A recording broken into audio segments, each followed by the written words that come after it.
This podcast is brought to you thanks to the generous support of Whistler Blackcomb, leaders in delivering adventure. It was like National Lampoon's Vacation or something, you know. I remember strapping things onto the roof of the station wagon and using yellow Canadian Tire rope. And I remember one time my dad had this idea of the rope wasn't long enough. So, you know, when you melt that yellow rope and you melt two ends together, it's really strong. Because, you know, if you can't tie knots, of course, that didn't go very well. And on Trans-Canada Highway and the way the mountains, everything fell off. Welcome to Delivering Adventure. This is the podcast that explores what it really takes to share adventure like a pro, with your friends, your family, and as a profession. My name is Chris Capio, and I'm coming to you from Whistler, British Columbia. And I'm Jordy Shepard, recording from Canmore, Alberta. After a lifetime of working extensively in different parts of the adventure guiding industry, Chris and I have teamed up to launch this podcast. In each episode, you will hear top adventure guides, managers, marketers, and athletes share their best stories, advice, and trade secrets. The goal of this podcast is to share how you can take yourself and others farther from the mountains to the office and beyond. In this episode, we speak with Ken Belanger about the value of hiring a guide or an instructor. There are two different dimensions to this topic. First, if you are a guide or an instructor, you will find it helpful to understand why people actually want you.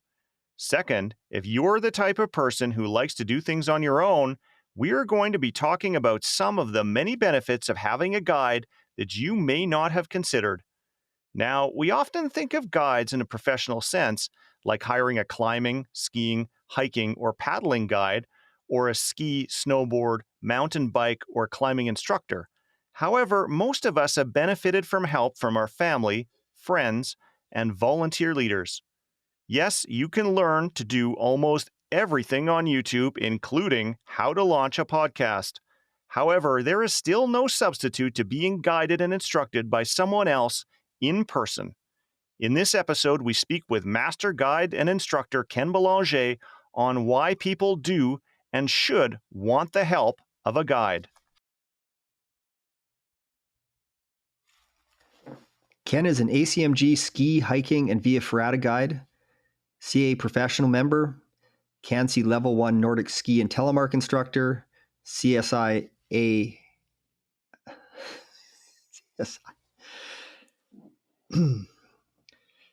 Ken is an ACMG ski, hiking, and Via Ferrata guide, CA professional member, CANSI Level 1 Nordic ski and telemark instructor, CSIA Level 1, and Advanced Wilderness Adventure Medic. Although Ken grew up in Calgary, not far from the mountains with his single father and two brothers, they didn't have the financial means to explore the mountains. It wasn't until his late teens, when he could self-fund trips, that he finally discovered skiing and hiking. He was immediately hooked. It was a steep learning curve to overcome his fear of heights and water, but within a few years he was instructing and guiding water sports, climbing, cycling, and Nordic and telemark skiing. Ken considers himself extremely fortunate to have learned under some fantastic guides and instructors along the way. Now operating Elevation Guides, with nearly 30 years of guiding experience in 23 countries, he couldn't imagine a better career. Ken resides in Canmore, Alberta, at the doorstep of beautiful Banff National Park. This is the first of two episodes that Ken is doing with us. In our second episode, we'll be exploring what it takes to deliver exceptional value when you are someone else's guide. As always, at the end of the episode, we will recap some key takeaways, and we will finish up with a very funny story from Ken. Before we bring Ken into the DA studio, Jordy, can you recommend a great camping pillow to our listeners? Well, yeah, Chris, I guess I can. I seem to have become an expert in it. Our listeners out there, just search for CNN and camping pillows, and you'll see some review that I did when CNN contacted me. And it's amazing how many different pillows there are out there, and it's amazing how I really like my pillow when I'm camping. I'm always learning new things about you, Jordy, and your many skills. All right, here is Ken Belanger. Hi, Ken. Welcome to the show. Where are you right now? Good morning. I'm in Canmore, which is usually a beautiful spot, but surrounded by mountains, but today, unfortunately, we don't see any mountains. Forest fires in the north of Alberta and central Alberta, pretty smoky. Nice place to live normally. Yeah, we won't get into the climate change issue today. Tell us about your path into the adventure industry. I'd say my path is atypical. I grew up in Calgary, French Canadian family, but very poor, working class, blue collar. Unfortunately, had a pretty crappy childhood overall. Abuse in the home, a very, very inner city type of childhood. The outdoors was just something we did to run away from being in the house where things were happening. Ended up going into foster homes for a while. But it all worked out in the end. Eventually, I moved in with my dad. My brothers and I have 2 younger brothers, 3 boys, which was probably pretty handful. And we moved, and I raised my two younger brothers with living. My dad is a single father. We never had any money. So going to the mountains was something we did a little bit of, but it was car camping. That was the extent of it. We didn't even go hiking. We car camped. We basically got to the campground, and it was like National Lampoon's Vacation or something. I remember strapping things onto the roof of the station wagon and using yellow Canadian Tire rope. And pretty much every single trip, we'd show up with 1 or 2 less pieces of stuff that were on the roof, we thought, when we left. I remember one time my dad had this idea of the rope wasn't long enough. So, when you melt that yellow rope and you melt 2 ends together, it's really strong because, if you can't tie knots. So we did that. And of course, that didn't go very well. And on Trans-Canada Highway and the way of the mountains, everything fell off the roof. But that's how my mountain, basically the extent it was car camping whenever we could get out as a kid with basically no money.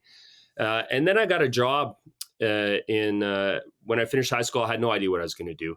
I barely finished high school. I wasn't a great student. I was pretty focused with raising my brothers, working almost full time in high school as well, just retail jobs. And I had no idea what I was going to do. And I got a job working in a bedroom community in Calgary, outside of Calgary, working for Parks and Rec. It was a pretty crappy job, but I was outside all the time. And I went, even though I was a glorified weed eater, basically, it wasn't even glorified. I was a weed eater. I was a weed eater technician, engineer. I got to do other stuff, but really weed eating was the pinnacle of the career. And I realized that I needed to be outside. I had no idea what it would be. I had no idea what guiding was. I had no idea people did things like this in the mountains. I didn't know how to swim. I was deathly afraid of water. I was afraid of heights.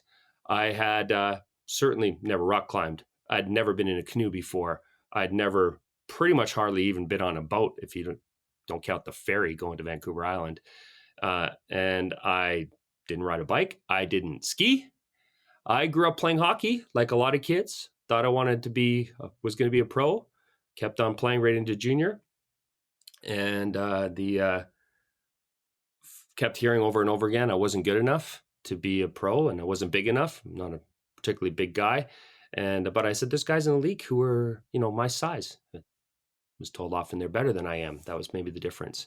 So finally I needed a winter thing, and I started skiing at like 18 years old. It was the first time I actually started skiing. Bought some used crappy skis and went skiing, and couldn't afford lift tickets. So then I thought, well, I can go to the backcountry. I don't have to pay for lift tickets.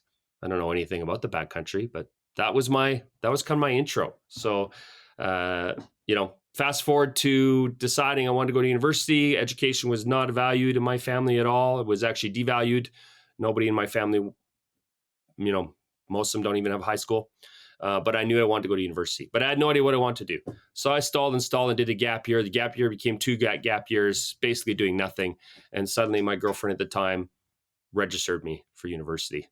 You can't do that nowadays, but it was a good thing she did, because I don't know if I would ever have gotten them from my butt and did it. So I just went to general studies, again, still not knowing what I wanted to do. And then I heard about this program called Outdoor Pursuits, which is in the faculty of gym, otherwise known as physical education, otherwise known as kinesiology. Pretty unique program.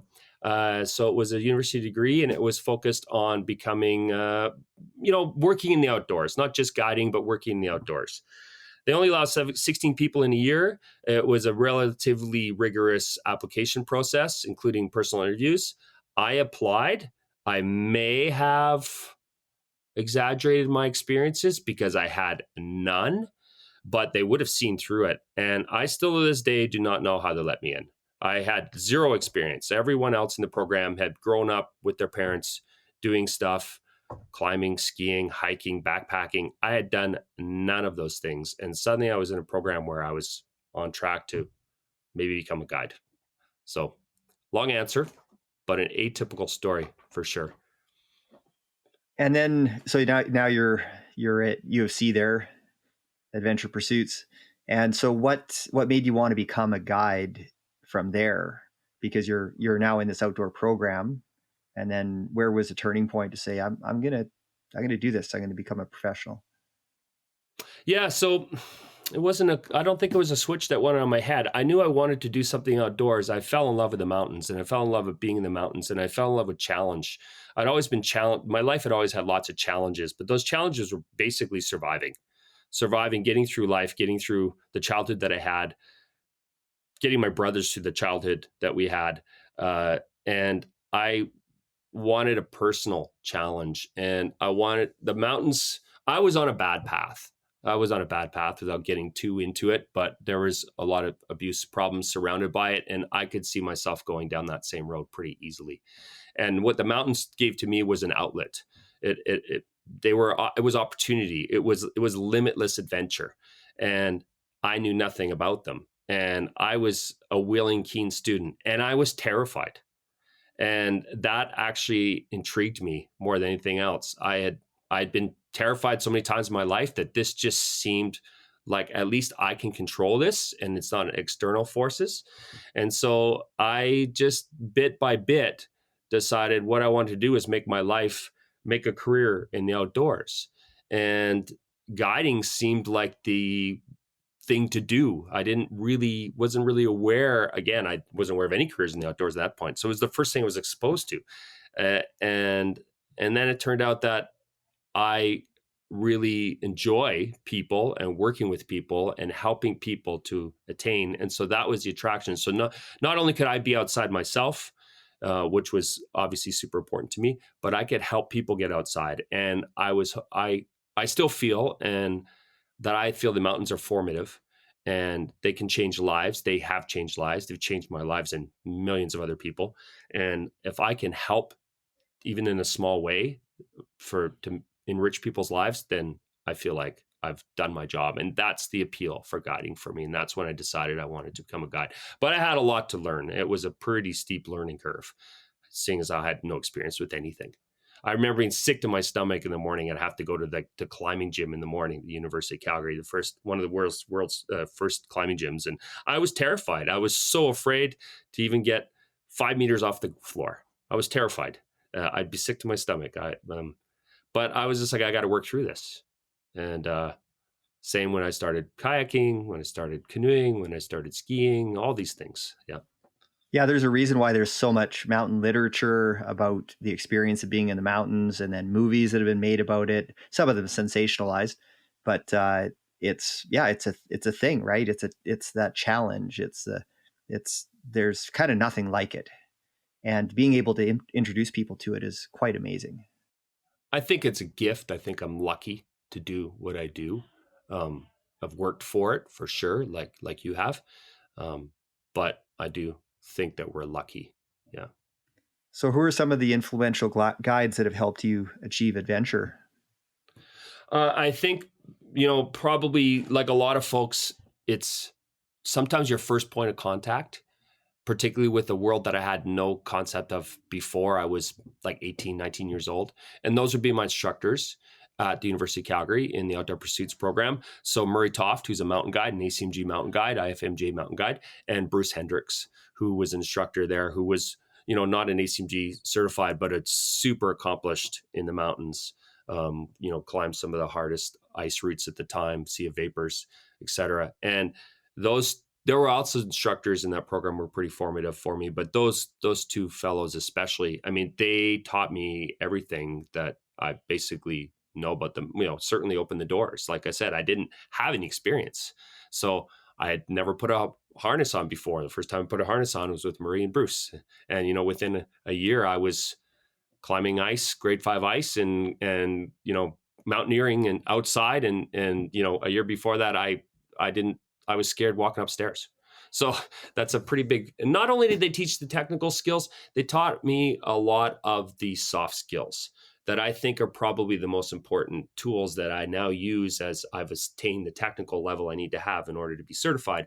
The soft skills and the client care and the experience of why am I there, being humble in the mountains, understanding the mountains don't care who I am, where I've come from, what I've done, what my objectives may be. This is my one weekend, and the urge to continue learning, to continue to grow and to get better. I feel like I learned a lot of that from those guys. And you probably could have gotten some of that on your own, or a lot of that on your own. But do you feel like being with them and around them in that course and having them lead you through things and give you experiences, that it was really quite a fast track for you? It was definitely a fast track. And in my particular experience, I don't know if I would have gotten that on my own because, like I said, I was terrified of everything and zero experience. I needed to be thrown in the fire. Now, I guess you could say I threw myself in the fire by applying for the program, but then it was like, okay, now we're going on a 5-day, ski mountaineering trip. And everything in my soul was telling me, don't do this. I'm terrified. But that was the program and that was it. And I also had confidence in their skills and their learning. And I definitely, I would say from my particular experience, I don't think I would have been able to get to that point on my own. Or if I did, it would have taken nearly forever and it wouldn't have been as effective. And I probably still wouldn't be, as effective as I am in the work that I do. So, yeah, and it's speculation, but maybe you would try and do it on your own and have an epic and get rescued or not get rescued when you need to get rescued or whatever might happen there. And if you survive that, you might have just said, no, that's not for me. Yeah, I've had my share of epics and things like that, like a lot of us have, but I probably had less than some other people do because coming into the program, I had zero experience. So I didn't just go out there and, I had some little things that happened, but I got to learn how to do things right from the very beginning, from the get-go. And that was pretty fortunate because let's look at this demographically. A young guy in his 20s, there's a reason insurance is high to drive a car or to drive a motorcycle or whatever, Statistics show. Statistics show. So I wasn't a big risk taker necessarily because, as I said, I was afraid, but that doesn't mean that I certainly couldn't have made poor decisions. Thinking I'm not taking risk, that doesn't mean that you're making the right decision and not exposing. You don't know if you're exposed to risk if you don't understand what the risk is, if you don't understand what the hazards are. Grant Statham talked about that quite a bit in the episode you guys had, a little while ago. And I think that a lot of people don't even know that, that's a continuous process of learning. So yeah, like you said, it's speculation, maybe a bit of conjecture, but I think I was fortunate in that my formative years were right at the beginning and I got professional instruction right from the get-go to minimize the amount of epics that I had and dramatically kept me alive, but at least kept me out of trouble. But when I went to Depot Division in Saskatchewan with the RCMP training program as a park warden back in the day, they have a track there, and they have driver training instructors, and it's unbelievable. They give you the keys to a cop car and say, "Give her, go do a few laps." You're like, "Really?" Like, yep, just go as fast as you want, and then when you come back, we'll teach you how to really drive. And it's you're cocky and you've been driving for a while and driving emergency response vehicles at that point. And it's like, okay, yeah, I got this. And then, yeah, they totally, they have tools and techniques available to them that you didn't even know were possible to train from. So that brings us to, why do you think people hire a guide? Yeah, I mean, and I think that's it. I mean, you touched on a pretty important part there. I think everyone has their reasons, and the reasons may be variable between different, for different folks, and even within a group. There could be, a group of friends, let's say, come together to hire a guide to do whatever it is that they want to do. And they may not all have the same reason. Some of them maybe had some crossover, but it seems like the ones that I hear or that I understand the most is people are busy nowadays, and probably always, and I mean, they lack the time and the resources to effectively do it on their own or safely do it on their own. Safety is a big thing, obviously. I mean, as a guide, we cannot guarantee safety. That is not something that anyone can do, but we are risk managers and we do our very best to operate safely. And our high level of training and expertise in whatever it is that we're working in helps us to do that. And we spend a lot of time out there. And if someone is a 9-to-5er who has a full-time job or whatever industry they may work in and has a family, they're not able to do that.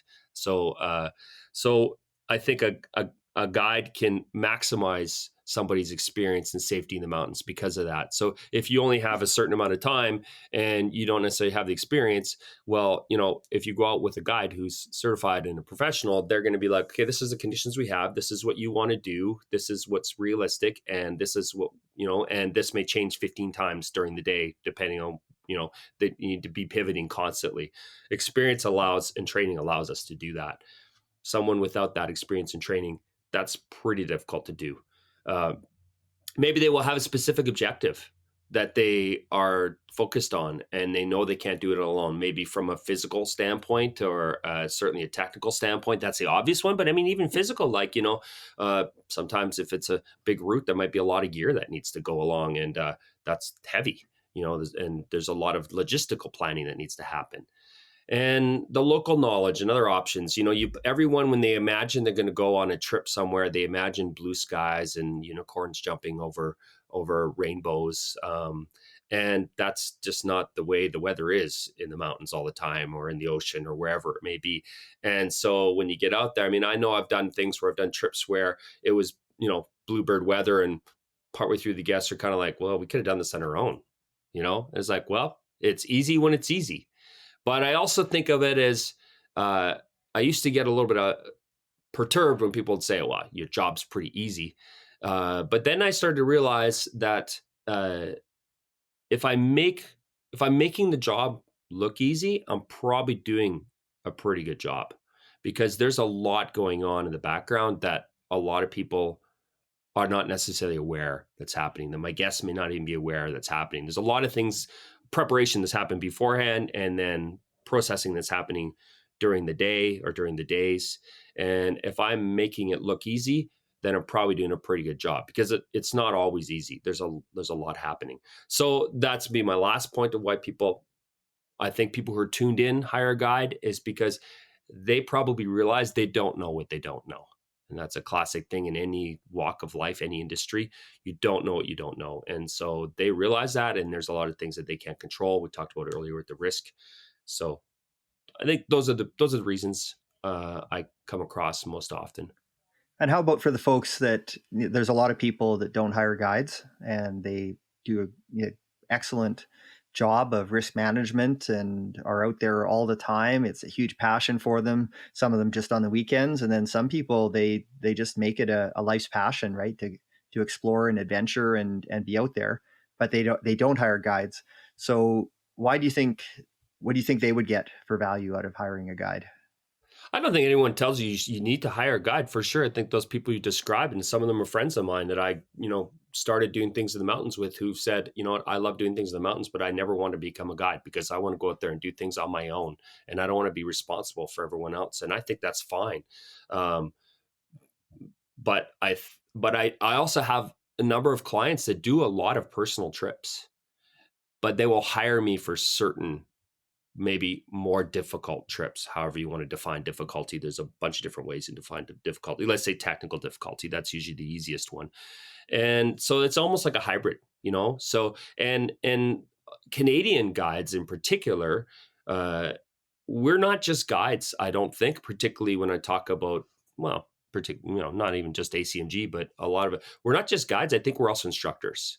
And so we are, having worked in Europe extensively and seeing how guiding happens there, a lot of it is follow me with whatever generic accent you want to use. And I think in Canada, that doesn't necessarily work with their clientele. They want to learn and they want to become better at whatever activity they're doing. And I think a good guide in Canada, and certainly going through the ACMG program, that is part of it, is teaching those skills, teaching the teaching skills. So helping people be better at it. And so that's how somebody who's done things, for years and years on their own and had a lot of experiences and a lot of positive experiences and maybe met a lot of their objectives. Well, they could still benefit from hiring a guide, maybe a tune up of their skills, just like the same way we as guides do continuing professional development. We can't just assume that we know everything. We get to a point we're done and we take our foot off the gas. Well, I think everyone in the mountains or on the ocean or in the rivers and the lakes, whatever, should always be trying to get better. And a guide instructor can help you do that, even if you don't hire them for every activity you do. Ken, you raised a lot of great points about the different value that guides can bring to our experiences. And it really got me thinking about a day I had with Peter Weiland, who was on the show a little while ago, and myself. We actually went to the Whistler Bike Park. And I hadn't been there before, and I don't think Peter had actually been there before either. And we ran into a friend of ours, Marius Marginian, who's an instructor there. And he took us under our wing, and we've been talking about hiring a guide often in the context of paying money. But in this situation, Marius actually came in and gave us his time. And so we were paying for it with our time and our trust because he's a great guy. And so he ended up taking us out and, cruising around. And I have to confess, I'm not a great mountain biker and I haven't taken much formal education in that, but just following him and getting a little bit of coaching made the difference. And we had no idea where we were going, like no idea whatsoever. And it's pretty underrated. Often our guides are our friends. Somebody is like, hey, I've been to that spot before, follow me, or it's our friend saying, hey, you can do it. But the power of a professional or even semi-professional or somebody who's being trained to be able to give you that bested piece of advice is super important. And just kind of adding on to that, I did a lot of guiding in the Canadian Rockies, and we would do 6-day trips where we were camping and going hiking and things like that. And I thought about it often with some of the people that we had, because they seem to be able to go out and do it on their own. But for them, to your point, they didn't have the time. They were working a lot. And so when they came on vacation, they didn't want to have to spend the time to figure out the best place to go on that day with that piece of weather and to organize all of the gear. And even the social element of having somebody to organize within the group, how to bring the group together and to get along, and the camaraderie and everything like that. And I think there is a lot to be said about going out in a group or with other people in a situation where you're experiencing some adversity. It really does add a lot to it to be with others and not just on your own. Do you have an experience of a situation where you were able to help someone to achieve something that they wouldn't have been able to achieve on their own? Yeah, I mean, I've plenty of those experiences, thankfully. I think I've been fortunate. I'll tell you a little story that's a little bit different than probably a lot of the kind of stories that you maybe hear on this podcast a little bit, is that I have, obviously we've been talking a lot about the work I do in the mountains, but I do a different kind of work in the mountains too, in that I used to race fairly high level bicycling. One of my things that I kind of discovered when I was in my early 20s, and really got into biking. And then when to make a long story short, I wanted to travel to Europe. I didn't have any money to travel to Europe. And so I thought the best way I could travel to Europe with all the student loans debt that I had was I could work for one of these bicycle touring companies. So I, applied. It was still guiding to some extent. And, I worked for this one company for a few years. And then I was hired to start another company called Trek Travel, which is a division of Trek Bicycles. So I was actually the founder of Trek Travel. Me and another guy were hired by them to start the company. And one of the first things that we did was, this is when Lance Armstrong was winning the Tour de France and all these big bike races. And he he rode Trek bikes. That was one of the sponsors of the team. And so this burgeoning interest, this exploding interest in cycling was happening, particularly in the U.S., because you had an American team, a team composed mainly of American riders, having great success on what was predominantly up to that point a very European dominated sport. And I was responsible for all the European programs. So I ran all the European programs for this. We started the company and then I ran the European division. And one of the things that I did was I ran trips that followed the Tour de France. And so we would have, up to 200, 250 clients, that many bicycles plus spares, about 50 guides, tons of vehicles and trailers. And I'd have several different itineraries running each week of the tour. We basically break the tour into 3 weeks, more or less. And these itineraries would be all different, 8 different itineraries per week. And we would get people to places where they could actually ride stages of the Tour de France on the actual day that the racers were going to ride that same part. They wouldn't ride the entire stage. They're too big, but they would ride, some of the big passes. And there is no way that people would have been able to do this on their own, really. The logistics were massive, just getting the trip together, the accommodations, because all these little hotels were booked up a year in advance. I would start working on things a year in advance. So I can't even, I'm not telling you anything specifically, but there was, many, many experiences where people were able to ride their bike over a big pass in the Alps, let's say, and then stand on the top at a restaurant that I had booked out privately for us and watch the Tour de France ride right past the pass that they'd just ridden up. And then maybe later on, they got to meet some of the riders from the tour themselves. So that's not something they would have been able to do on their own. So a little bit different thing than, the technical side of it. And I just present that because I think it's a different aspect of leading or guiding that people may not, be aware of or think about. But for me, I ended up doing that for 10 years, that kind of guiding, and found it very rewarding and got to go a lot of really cool places and great experiences. And, the skills that I had, I'm French Canadian, so the language skills that I had, the logistical skills, the cycling background that I had, that all had to come together to be able to put those trips together. Having a guide goes way beyond just, as you mentioned, that technical skill. It's that local knowledge. It's being able to help somebody to achieve something that they couldn't do on their own. And when I think about why people would hire a guide, with their money, with their time, with their trust, etc., there's really 3 reasons, right? It's because they can't, or they don't think they can do it on their own. It's because they want to learn something interesting, or they want to learn something new. And it's not always about that super risky thing. Sometimes the biggest breakthroughs are just that, like you said, being able to have that local knowledge of arriving and, wow, this is so-and-so who's riding on the Tour de France. That's what people are going to remember. I mean, that's a great story that they can go away and tell their friends and themselves that they wouldn't be able to do on their own. So when it comes to hiring a guide, what is your advice to people out there? It can be hard to know. I'll give you an example. I was thinking about going to Kamchatka, and I was on the internet, and you're looking at all these websites, and you're like, wow, if we went and did a trip there, who would be good? How would you know that? What kinds of things can you suggest to our listeners out there? I think you need to research. You need to spend some time in the interwebs. I think that's part of anything we do nowadays, right? And so, but of course, someone can put together some pretty impressive websites and not necessarily be the right fit for what you're looking to do.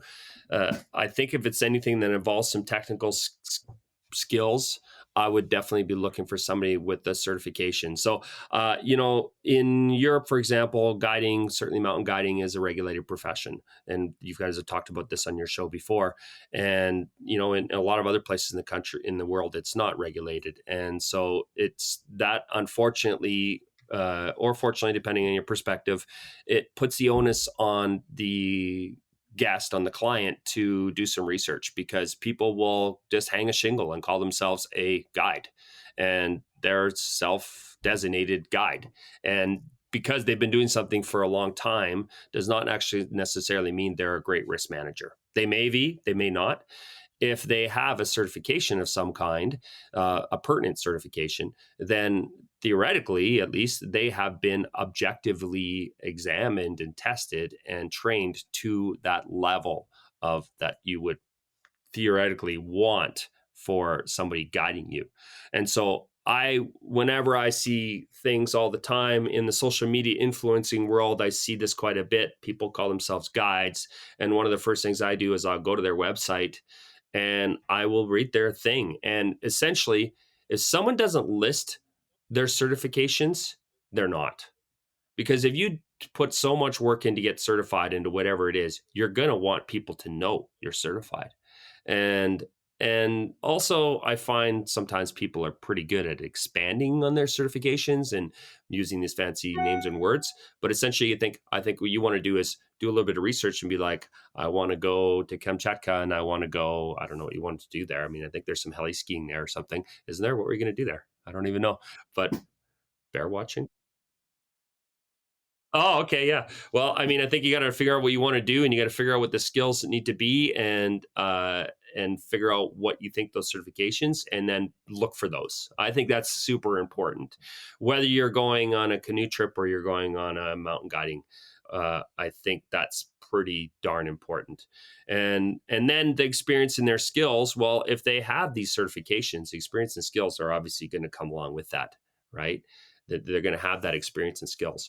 And then I think it's a good idea, like what I do with all my clients, certainly if it's anything that's, I have in personal interaction with every client that I do. I have purposely decided not to scale my business. So I don't have a lot of guides who work for me. I rarely do. I do mostly guiding myself. Like I said before, I managed a company where I had 50 guides working for me, and that was great, but I was never guiding. I was just pushing papers around. It was great learning, but in this business so I could be outside. And so that I have a personal interaction with each one of my guests, whether we're going to just do a single day course or we're going to do a 15-day trip. And in that personal interaction, before I get very far down the road with them, I do what I call a discovery session, where we'll start by email. There's obviously people who are sometimes kicking tires. So I have to figure out how, I only have a certain amount of time.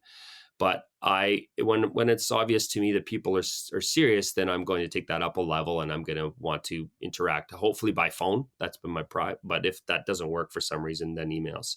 And so I think if you're looking to hire a guide for some kind of a relatively big, objective, that person should be able to talk with you. You should be able to communicate with that person. That would probably give you a pretty good feel right off the bat after you've done all your other filtering beforehand. You've made your short list. Yeah, that's excellent advice. So, do you have any other advice, or is there anything you would like to add when it comes to either getting the most out of guided experiences or appreciating why having a guide is so valuable? I think it's important to know what your objectives are. So that's one of the first things I'm going to ask people is, what is your objective? And that may be a personal objective and it may be a group objective. And the group thing can be tricky because you've got a bunch of cats that come together.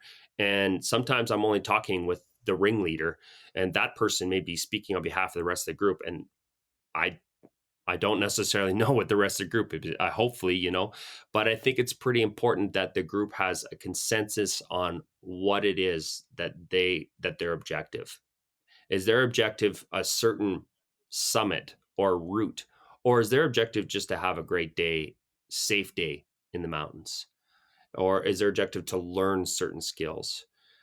The more clear you can be on that, you don't have to be super detailed because we're professionals. We can, figure that out. But the more clear you can be on that, the easier it makes us to tailor something for you. I mean, a lot of guiding is not necessarily here, come in, you're doing box A, box B, box C. I think a good guiding is what do you want particularly? I think every time you hire a guide, it should be to a certain extent should be bespoke, should be private, unless you are a bunch of unless you're offering a trip where a bunch of different people come in who don't know each other. But that's not what we're talking about. We're talking about someone hiring a guide specifically, I think probably either individually or as a group. And in that case, the more clear you can be on the objectives, the better you're going to have, the better experience you're going to have, I think. Well, this has been great, Ken. We're just going to leave this off here. Thanks so much for this, and we're going to carry on this conversation in our next episode. Thanks for coming on the show. Thanks for having me. If you'd like to join Ken on one of his instructional courses or guided trips, you can contact Ken through Elevation Guides at elevationguides.ca. You can also check out Ken on Instagram. His handle is @elevationguides. So, Chris, what came to mind as you listened to Ken? Well, where to start? There was a lot to unpack there, Jordy. I'll begin with some of the reasons why people hire a guide. When I say hire a guide, I mean they're paying for this guidance with their time, their trust, their engagement, and in some cases, their money. To me, there are 3 underlying reasons why people want someone to be their adventure guide. Number 1 is they want to go somewhere they either can't or don't think they can access on their own. Number 2, they want to improve their skills or learn something so that they can be better at whatever they're doing. And number 3, they want to get more out of the experience by having someone else there with them who can help to structure the experience in a positive way. Ken highlighted a number of different practical aspects of these 3 points, including the fact that guides can help us with all of the little details. These are often things that we might not have thought of or known about. Guides can also help to fast-track improvement. They do this by showing us the shortcuts, the better way to do things, and they can help us to become better technically and show us how to become more efficient. Jordy, what stood out to you?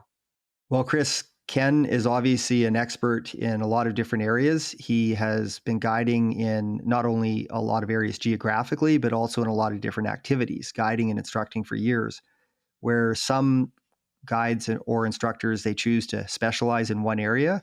Ken really, he works winter and summer and in lots of different venues. So one of the things that Ken talked about was how guides can maximize the experience by making the most of the time people have and helping us to manage the risks more effectively. Guides and instructors can also help to build connections. They can connect us to the place and the activity by increasing understanding of where we are and what we're doing. This boosts a sense of place and purpose.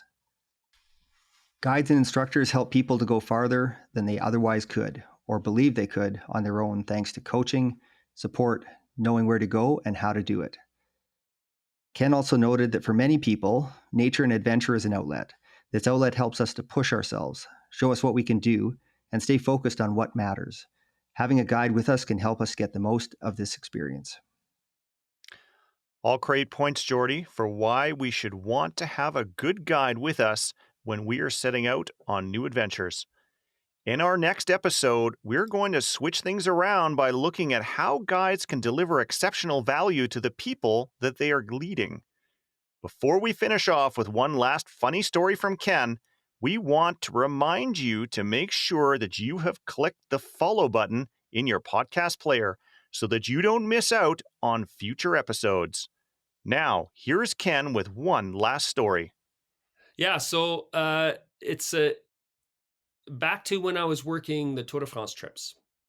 And so put yourself way back to when Lance Armstrong and the team had various names, but anyways, it was winning the Tour de France. In 2004, the Tour de France did something they've never done before and haven't done since, which they did a time trial on one of the most iconic mountains in France called the Alpe d'Huez.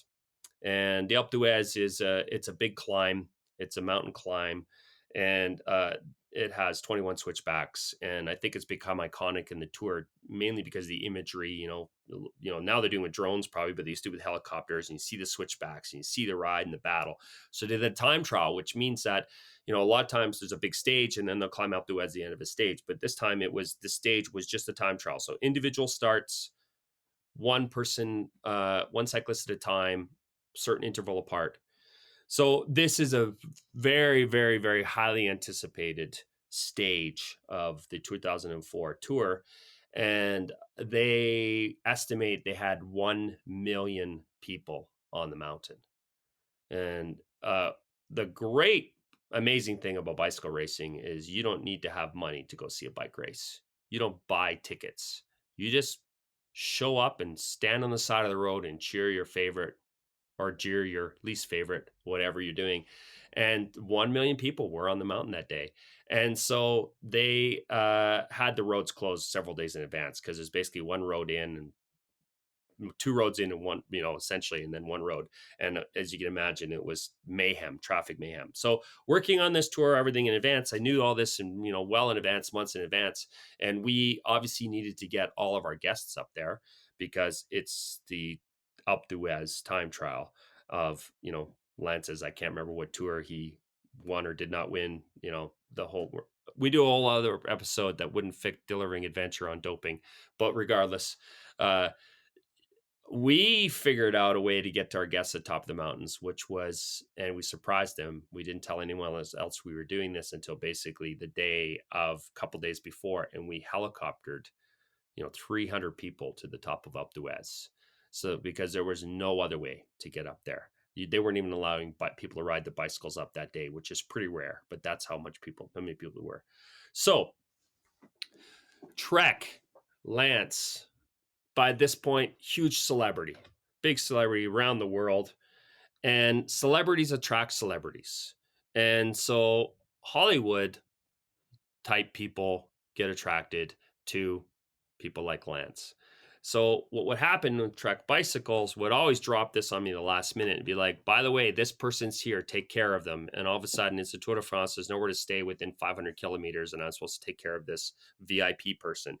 And so this basically the day of, I find out from the president of Trek Bicycles that Robin Williams is at the Tour de France. And Robin Williams is what I called an FOL, a friend of Lance. Robin was actually a very avid cyclist, really into cycling.